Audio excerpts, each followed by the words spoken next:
2024, Georgia Power made an astonishing $2.5 billion in profit. That's up $730 million since rates started going up in 2022. It's almost put me in the poorhouse. Really, it is. But the rates didn't just start going up. Georgia Power is what's known as a regulated monopoly. That means they're the only power provider millions of Georgians have access to.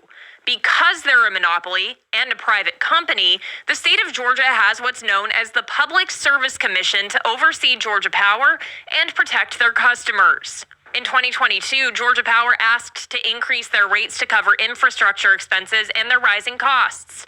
The PSC approved it.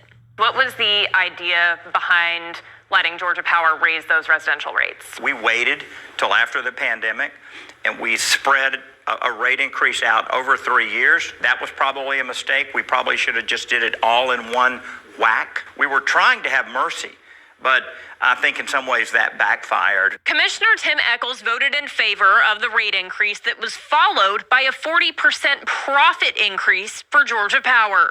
Why should Georgia Power customers be struggling and rates rising when Georgia Power is making such astonishing profit margins? Well, they're selling more power, so they are going to make more profit. And as the company grows, they'll continue to make more profit because it's just getting bigger and bigger the more power that they are producing and selling. Georgia Power has a unique agreement with the Public Service Commission. They're allowed a roughly 12% profit margin. 70% of what's made beyond that has to go back into their regulatory assets. 10% is to be refunded to customers, and 20% of it, the company gets to keep. Terry Tolbert is the executive director of the Economic Opportunity Authority in Chatham County. The organization runs an energy assistance program, and he's spoken before the PSC in the past. Do you think that the Public Service Commission is acting in the best interest of the people of Georgia? I would say that the Public Service Commission makes decisions what they think is in the best interest of the state of Georgia for large corporations. Though candidates for the PSC are not allowed to accept donations from the companies they regulate, they can accept donations from people who work for those companies.